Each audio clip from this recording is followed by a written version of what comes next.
जो जातिवाद में बढ़ जाते हो, जब वोट देने जाना तो एक ही बात दिमाग लगा लेना, खाली अफगानिस्तान की स्थिति याद कर लेना, आपको पता चल जाएगा कि आपको वोट कहां देना है, मुहर कहां लगनी है। मैं किसी पार्टी विशेष का आदमी नहीं हूं, लेकिन मैं भारत का आदमी हूं और मुझे इतना तो पता ही है कि भारत किन हाथों में सुरक्षित है। इसीलिए ध्यान से, ये जो जातिवाद में हम लोग बट रहे हैं उस पे है कि मन की हल्दी घाटी में राणा के भाले डोले थे, यूं लगता है वीर शिवाजी चीख चीख कर बोले थे। पुरखों का बलिदान घास की रोटी तक शर्मिंदा है, कट गई जंग में राणा की बोटी बोटी शर्मिंदा है। खुद अपनी पहचान मिटा दी कायर भूखे पेटों ने, जो टोपी जालीदार पहन ली हिंदू माँ के बेटों ने। और सर पर लानत, तालियां नहीं, सुनिए पूरी बात, कि मन की हल्दी घाटी में राणा के भाले डोले थे, यूं लगता है वीर शिवाजी चीख चीख कर बोले थे।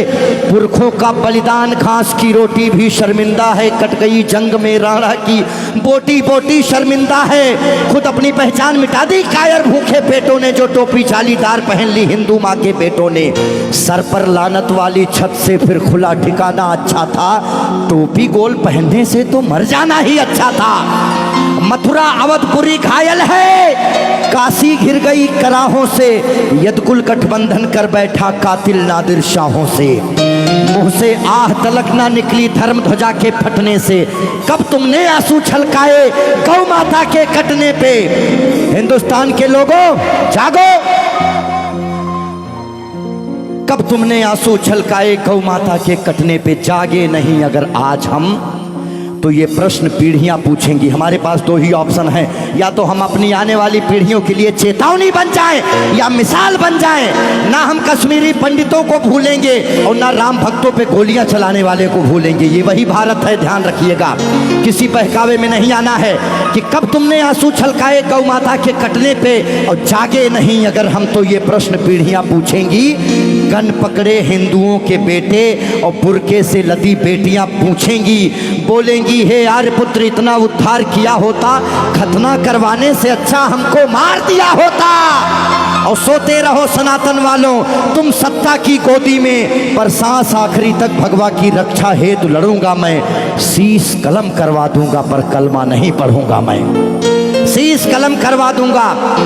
आने याद रखना, हमारे भारत में 29 राज्य हैं, जिसमें से खाली 22 राज्यों में हम लोग बहुसंख्यक हैं, बाकी अल्पसंख्यक। इसीलिए मैं भजन भी गाता हूं, मैं जागरण भी करता हूं, क्योंकि मैं भारत, मेरा चैनल कभी भी बदल सकता है। अभी देशभक्ति चल रहा है, कभी कभी कपिल शर्मा लग जाएंगे, फिर कभी आस्था लग जाएगा। लेकिन एक बात का ध्यान रखना, हमेशा हम आज़ाद कैसे हुए ये बहुत मायने नहीं रखता है, लेकिन हम गुलाम कैसे हुए ये बहुत ज़्यादा मायने रखता है। आप जानने का प्रयास करना कि ऐसा क्या हुआ होगा भारत में जो पूरा अखंड भारत गुलामी की तरफ बढ़ गया। इस देश में जिनको चोर कहना था, जो मुगल भारत को लूटने आए, चाहे वो गजनी रहा हो, चाहे वो औरंगजेब, महान अकबर जिसको जिल्ले इलाही कहा गया, जिल्ले इलाही खुदा की परछाई को कहते हैं। और जो भारत के लोग अकबर को महान बताते हैं, जिल्ले इलाही शहंशाह अकबर, जिल्ले इलाही खुदा की परछाई को कहता है। ये कौन सा जिल्ले इलाही है जो दिल्ली में महिलाओं की मंडियां लगाता है, महिलाओं की खरीदी फरोश करता है? इतनी काली परछाई कौन से जिल्ले इलाही की हो सकती है?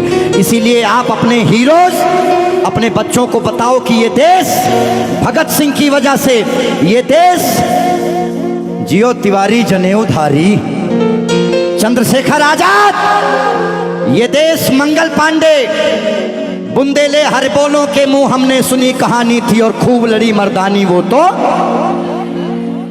हमारे यहाँ महिलाएं घूंघट करती हैं क्योंकि यहाँ लुटेरे आए, भारत में लूटे, डोलियां लूटे, महिलाओं के साथ दुराचार किए, जिसकी वजह से उन्हें पर्दे में रखा जाने लगा। भारत के लोगों, 2022 का चुनाव आपके सर पे है। मोहर लगाने से पहले सोच लेना कि भारत वाकई में किन हाथों में महफूज है, बाकी आगे आपकी मर्जी। बोलिए भारत माता की।